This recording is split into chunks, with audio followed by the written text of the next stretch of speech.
Allez, on revient sur ce signal négatif que nous envoie le marché des taux d'intérêt. Sébastien Lay, bonjour. Bonjour David. Merci d'être là, chercheur à l'Institut Thomas More. Alors, on assiste à une configuration de marché.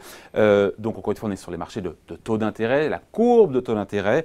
Une configuration, un phénomène qui n'est pas nouveau, qu'on a déjà vu par le passé, mais qui n'annonce rien de bon, qui n'envoie pas un bon signal. C'est ce qu'on appelle l'aplatissement de la courbe des taux. Qu'est-ce qui se cache derrière ce nom barbare et est-ce que c'est grave, docteur ? Alors intuitivement, David, de l'argent qui est prêté à long terme doit normalement être mieux rémunéré, donc coûter plus cher en termes de taux d'intérêt que de l'argent à court terme. Quand vous regardez le marché de la dette américaine, notamment de la dette publique, traditionnellement vous avez de la dette à 30 ans qui sert un taux d'intérêt plus élevé que la dette à 10 ans, qui elle-même sert un taux d'intérêt plus élevé que la dette à 2 ans. Vous avez un écart, c'est ce que les financiers, les économistes appellent le spread, qui est à peu près stable. Si on regarde par exemple l'écart entre la dette à 10 ans et à 2 ans, vous avez un écart d'1,3 à 1,4%. Au début de l'année, c'était encore 1,3%. Ces jours-ci, cet écart s'est réduit et il est passé à 0,65%.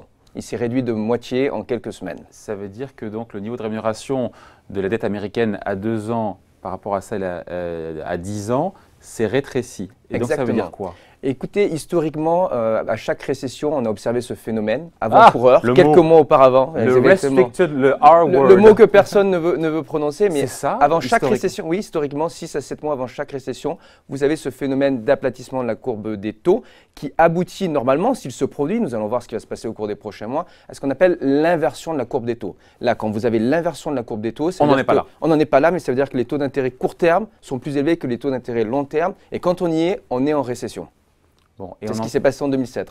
Et on en prend le chemin. Est-ce que c'est parce que c'est les taux à 2 ans qui montent trop vite ou est-ce parce que c'est le taux à 10 ans qui baisse trop rapidement? Parce que pour le coup, il faut faire ce distinguo. Exactement. Et puis surtout, il y a plusieurs explications. Alors certains s'inquiètent. Vous avez par exemple le gérant obligataire américain Bill Gross qui dit qu'on va vers n'importe qui, Bill Gross. Non, c'est un gérant star de PIMCO, vous vous rappelez, sur le marché obligataire, qui dit qu'on va vers l'inversion de la courbe des taux d'ici quelques mois. D'autres disent, attendez, ça n'est qu'un phénomène technique. Regardez l'action de la Fed. Et là, il faut faire le distinguo entre le court terme et le long terme.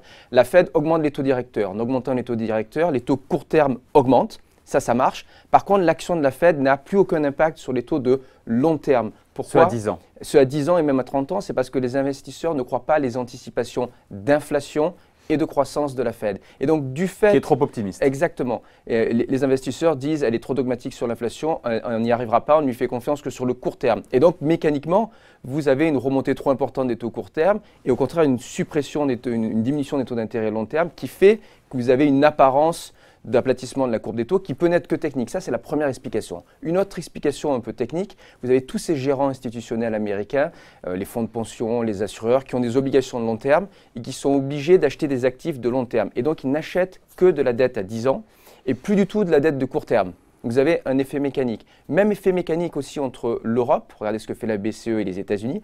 Les investisseurs institutionnels européens sont la plupart du temps dans une situation de taux d'intérêt quasi nul ou négatif. Le seul endroit où ils peuvent aller chercher du rendement, c'est sur la dette américaine long terme. Et donc vous avez des effets techniques de flux de capitaux qui se déversent aux États-Unis qui font que peut-être cette fois-ci les choses sont différentes. Ou pas.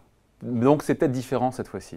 Oui, c'est ce que beaucoup de gens disent. Écoutez, moi, ça n'est pas forcément mon opinion. Je crois plutôt aux grandes tendances de l'histoire économique. La quatrième explication qui reste possible, c'est tout simplement que les marchés obligataires de dette publique américaine, 14 000 milliards de dollars, plutôt des investisseurs sophistiqués, comme ceux sur le marché des high yield bonds dont vous parliez à l'instant avec Altis, eh bien, nous envoient un signe qui est de dire que la probabilité d'une récession est en train d'augmenter. Il faudra regarder cet indicateur au cours des prochaines semaines, mais c'est bien évidemment une photographie à l'instant T où ces investisseurs obligataires, à l'inverse des marchés actions, nous disent attention. Mais c'est là que c'est intéressant, c'est que le message qui est envoyé finalement en creux par les marchés de taux, les marchés obligataires, n'est pas celui des marchés actions. Pas du tout, mais on sait bien au contraire. Bien au contraire, mais on sait aussi que vous n'avez pas le même type d'investisseurs, c'est-à-dire que vous avez des gens qui vont regarder essentiellement l'endettement dans l'économie américaine. Prenez en compte aussi, et ça par contre c'est la différence avec la situation il y a 10 ans, c'est que le leverage, l'endettement total dans l'économie américaine est beaucoup plus important cette fois-ci qu'il y a 10 ans. Et donc même sans avoir les taux sont plus bas. Exactement, mais du coup même sans avoir une inversion de la courbe des taux, si vous avez simplement ce début d'aplatissement,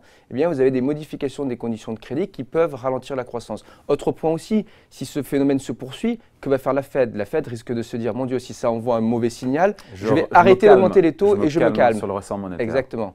Donc ça pose des difficultés quand même pour le pilotage de la politique monétaire. Mais entre les marchés actions et les marchés de dette qui n'envoient pas le même signal, il y en a un des deux a priori qui se trompe. Exactement, mais cette dichotomie, elle a toujours existé. Et il y a 10 ans, rappelez-vous, avant d'avoir un effet sur les marchés actions, vous avez eu au moins 12 ou 15 mois de crise sur les marchés, rappelez-vous, des créances hypothécaires, les fameux subprimes, qui sont des marchés obligataires, et puis sur le marché aussi des obligations. C'est encore un peu différent, parce que pour le coup, là, c'était le sous-jacent, à savoir, encore une fois, des gens qui ne remboursaient pas les prêts immobiliers, c'était encore autre chose. Non, mais au même moment, regardez les chiffres, en 2007, le marché des obligations entreprises, dont vous parliez avec Altis, etc., commençait à bouger. Il a bougé 8 à 9 mois avant les marchés actions. Et même chose en 2000, à l'époque de Vivendi, avant même d'avoir un effet sur l'action Vivendi, vous aviez un effet sur la dette.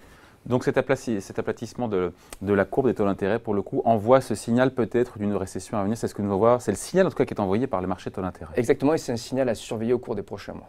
Bon voilà, merci pour ces commentaires et ces explications. Sébastien Lay, chercheur associé à l'Institut Thomas More. Merci.